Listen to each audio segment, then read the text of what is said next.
इस वीडियो में दोस्तों जानेंगे कि मिर्च के पौधे से ज़्यादा फल फूल कैसे प्राप्त किए जा सकते हैं। तो नमस्कार दोस्तों, स्वागत है आप सभी का हमारे यूट्यूब चैनल पर। तो चलिए दोस्तों वीडियो को शुरू करते हैं और जान लेते हैं सभी चीज़ों के बारे में, किस प्रकार से आपको कौन सा खाद और कौन सा फर्टिलाइजर देना है और कौन से टाइम पर आपको कैसे केयर करना है। तो चलिए दोस्तों वीडियो को शुरू कर लेते हैं और जान लेते हैं सभी चीज़ों के बारे में। तो दोस्तों मैं आपसे यही कहूँगा, आप वीडियो को बिना स्किप के पूरा ज़रूर देखना, जिससे आप लोग भी इस जानकारी का पूरी तरीके से लाभ उठा सकें। तो चलिए दोस्तों वीडियो को शुरू कर लेते हैं और जान लेते हैं सभी चीज़ के बारे में। तो जैसा कि दोस्तों आप सामने देख सकते हैं, हमारे इस मिर्च के पौधे पर काफ़ी ढेर सारे फल लगे हुए हैं, जो कि आप सामने देख पा रहे होंगे।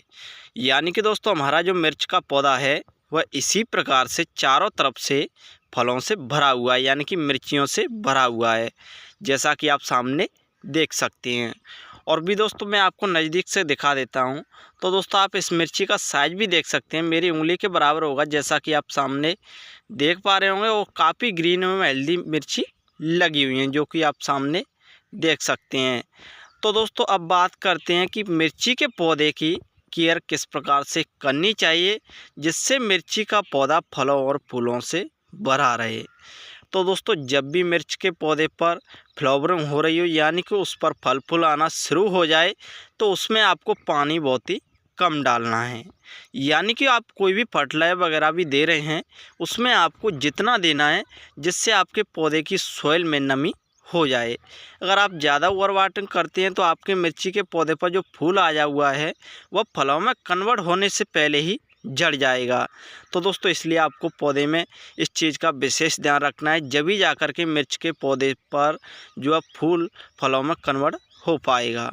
तो चलिए जान लेते हैं दूसरे पॉइंट के बारे में भी, कि मिर्च के पौधे पर जब छोटे छोटे फल फूल आना शुरू हो जाएं, तो आपको कौन कौन से खाद और फर्टिलाइजर का यूज करना है, जिससे मिर्च के पौधे के जो फल हैं वह काफ़ी तेज़ी से बढ़ने लगें। तो दोस्तों मिर्च के पौधे पर जब भी छोटे छोटे फल फूल आना शुरू हो जाएं, तो आपको मिर्ची के पौधे की अच्छी तरीके से चारों तरफ से गुड़ाई कर देना है। तो दोस्तों आपको गुड़ाई करते समय भी आपको दो चीज़ों का विशेष ध्यान रखना पड़ेगा। सबसे पहला कि आपको जितनी गहरी गुड़ाई करनी है जिससे पौधे की रूट्स कट ना पाएँ। अगर पौधे की रूट्स कट जाती हैं तो पौधा सूख भी सकता है।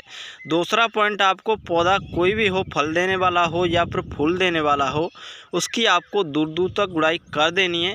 नज़दीक में बिल्कुल भी गुड़ाई नहीं करनी है, क्योंकि दोस्तों पौधे की जो रूट्स होती हैं वो चारों तरफ फैली हुई होती हैं, इसलिए आपको पौधे की दूर दूर तक गुड़ाई कर देनी है। तो दोस्तों गुड़ाई करने के साथ साथ आपको वर्मी कंपोस्ट या फिर गोबर की खाद को 50 ग्राम के लगभग अपने पौधे में लगा देना है। यानी कि पौधे की जो आपने गुड़ाई की हुई है उसमें चारों तरफ डाल देना है। डालने के बाद में आपको अच्छी तरीके से थोड़ा सा पानी डाल देना है, जिससे आपके पौधे की जो सॉइल है उसमें अच्छी तरीके से नमी हो जाए। अगर आप इतना काम कर लेंगे तो आपके मिर्च के पौधे पर काफ़ी ढेर सारे जो छोटे छोटे फल लगे हुए हैं वह तेज़ी से बड़े होने लगेंगे, और साथ में इस पौधे की जो ग्रोथ है वो काफ़ी फास्ट हो जाएगी, और इस पर फल फूल आने के चांसेस भी और भी बढ़ जाएंगे। तो दोस्तों इस प्रकार से आपको केयर का विशेष ध्यान रखना है। तो दोस्तों जैसा कि आप सामने यहाँ पर भी देख सकते हैं, हमारे इस मिर्च के पौधे की जो फ्लावरिंग है वह काफ़ी बेहतरीन तरीके से हो रही है, जैसा कि आप सामने देख पा रहे होंगे। दोस्तों कई सारे लोगों के साथ होता क्या है कि पौधे पर जो है मरोड़िया रोग लग जाता है। उस पौधे को भी मैं आपको दिखा देता हूँ मरोड़िया रोग किस प्रकार से लगता है। तो दोस्तों आप सामने देख सकते हैं, हमारे इस मिर्च के पौधे की जो लीव्स हैं वह काफ़ी ग्रीन में हेल्दी बनी हुई हैं, और आप साथ में इस मरोड़िया रोग के पौधे की लीव्सों को देख सकते हैं, किस प्रकार से पौधे की जो है लीव्स यानी कि पत्तियां हैं वह ऊपर की साइड मुड़ती जा रही हैं। तो दोस्तों इसे मरोड़िया रोग कहा जाता है। तो दोस्तों जब भी आपके मिर्च के पौधे पर मरोड़िया रोग लग जाता है तो आपको देसी उपचार में मट्ठा यानी कि मही ले लेना है। कई जगह उसे छाछ भी बोल देते हैं। तो दोस्तों आपको 25 ml के लगभग 1 लीटर पानी में डाल लेना है, और अच्छी तरीके से आपको पौधे पर स्प्रे कर देना है। यानी कि पौधे को आपको काफ़ी अच्छी तरीके से नहला देना है, और आपके मिर्च के पौधे पर जो मरोड़िया रोग आया हुआ है वह जड़ से ख़त्म हो जाएगा। तो दोस्तों अब बढ़ते हैं फर्टिलाइजरों की ओर, किस प्रकार से मिर्च के पौधे से ज़्यादा फल लिए जा सकते हैं। तो जैसा कि दोस्तों आप सामने देख सकते हैं, हम आ चुके हैं पौधे की रूट्सों की ओर, जो कि आप सामने देख सकते हैं। तो चलिए दोस्तों, सबसे पहले हम इस मिर्ची के पौधे की गुड़ाई कर लेते हैं।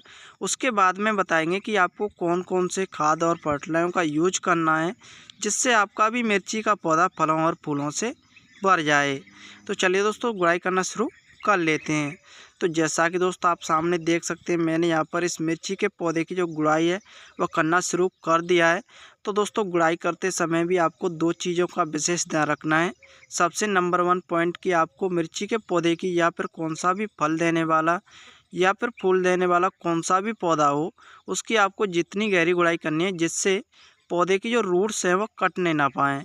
अगर दोस्तों पौधे की रूट्स कट जाती हैं तो पौधा धीरे धीरे करके सूखने लगेगा। और दोस्तों साथ ही साथ पौधे की दूर दूर तक गुड़ाई कर देनी है। इससे होगा क्या कि दोस्तों पौधे की जो रूट्स होती हैं वह चारों तरफ फैली हुई होती हैं। अगर उसमें हम कोई भी खाद वगैरह या फिर फर्टिलाइज़र वगैरह यूज करते हैं तो उसका जो रिजल्ट है वो काफ़ी जल्द देखने के लिए मिलता है। तो जैसा कि दोस्तों आप सामने देख सकते हैं, मैंने यहाँ पर इस पौधे की गुड़ाई करके रेडी कर लिया है। और साथ साथ में दोस्तों इसकी मिट्टी के जो टुकड़े बने हुए हैं उन्हें भी मैं हाथ की सहायता से तोड़े लेता हूँ। तो जैसा कि दोस्तों आप सामने देख सकते हैं, मैंने यहाँ पर इस मिट्टी में जो टुकड़े थे उन्हें भी तोड़ करके हाथ की सहायता से रेडी कर लिया, जो कि आप सामने देख पा रहे होंगे। तो दोस्तों इतना काम करने के बाद में आपको कौन से खाद और कौन से फर्टिलाइजर का यूज करना है वह भी मैं आपको बता देता हूँ। तो जैसा कि दोस्तों आप सामने देख सकते हैं, हमने यहाँ पर एक खाली बर्तन में 1 लीटर के लगभग पानी लिया हुआ है। इसी में दोस्तों हम फर्टिलाइजर तैयार करने वाले हैं, इसलिए आप वीडियो को बिना स्किप किए देखते रहिए। तो जैसा कि दोस्तों आप सामने देख सकते हैं, मैंने यहाँ पर एक शैम्पू लिया हुआ है, जैसा कि आप सामने देख पा रहे होंगे। तो दोस्तों इसी शैम्पू के साथ साथ में और आपको कौन कौन सी चीज़ें लेनी है वह भी मैं आपको बताऊँगा। तो चलिए दोस्तों, सबसे पहले मैं इस शैम्पू को कट करके इस पानी में डाल लेता हूँ। तो दोस्तों एक शैम्पू को आपको 1 लीटर पानी में ही यूज करना है। अगर आप ज़्यादा पानी लेते हैं तो उसमें आपको ज़्यादा शैम्पू चाहिए होगा। तो चलिए दोस्तों, जल्दी से मैं इस शैम्पू को भी इस पानी में डाल लेता हूँ। तो जैसा कि दोस्तों आप सामने देख सकते हैं, मैंने यहाँ पर इस शैम्पू को कट करके और इस पानी में डाल करके रेडी कर लिया, जैसा कि आप सामने देख सकते हैं। तो दोस्तों इतना काम करने के बाद में आपको कौन सी चीज़ें लेनी है और कितनी लेनी है वह भी मैं आपको दिखा देता हूँ। तो दोस्तों आप सामने देख सकते हैं, हमने यहाँ पर चाय की पत्ती ली हुई है। तो दोस्तों हमने चाय की पत्ती को यहाँ पर बिल्कुल फ्रेश लिया हुआ है, यानी कि आपको उबली हुई चाय की पत्ती बिल्कुल भी नहीं लेनी है। अगर आप उबली हुई चाय की पत्ती का यूज करते हैं तो उसका जो रिजल्ट है वो बहुत ही कम देखने के लिए मिलता है। तो चलिए दोस्तों, जल्दी से मैं इस चाय की पत्ती को भी डाल लेता हूँ। तो जैसा कि दोस्तों आप सामने देख सकते हैं, मैंने यहाँ पर 10 ग्राम के लगभग चाय की पत्ती को भी इस पानी में डाल करके रेडी कर लिया, जैसा कि आप सामने देख पा रहे होंगे। तो दोस्तों इतना काम करने के बाद में आपको हाथ की सहायता से या फिर किसी भी चीज़ की सहायता से अच्छी तरीके से इन दोनों चीज़ों को मिक्स कर लेना है, यानी कि घोल लेना है। घोलने के बाद में आपको पौधे में स्प्रे भी कर सकते हैं या फिर पौधे की रूट्सों में डाल सकती हैं। तो चलिए दोस्तों, जल्दी से मैं इस पौधे में भी डाल लेता हूँ। स्प्रे करने से होगा क्या कि पौधे पर बहुत ही कम रिजल्ट देखने के लिए मिलेगा। अगर आप इसे जल्दी से रूट्सों में डाल देते हैं तो रूट्सों में से जो पोषक तत्व हैं वो बहुत जल्द ग्रहण कर लेता है पौधा, और उसका जो रिजल्ट है वो बहुत ही जल्द देखने के लिए मिलता है। इसलिए दोस्तों हम इस फर्टिलाइजर को पौधे की रूट्सों में यूज कर रहे हैं। आप चाहें तो पौधे पर स्प्रे भी कर सकते हैं। तो चलिए दोस्तों, जल्दी से मैं इस फर्टिलाइजर को इस पौधे में डाल लेता हूँ। तो जैसा कि दोस्तों आप सामने देख सकते हैं, मैंने यहाँ पर इस फर्टिलाइजर को चारों तरफ डाल करके रेडी कर लिया है, जैसा कि आप सामने देख पा रहे होंगे। तो दोस्तों आप इतना काम कर लेते हैं तो आपका भी मिर्ची का पौधा फलों और फूलों से भर जाएगा।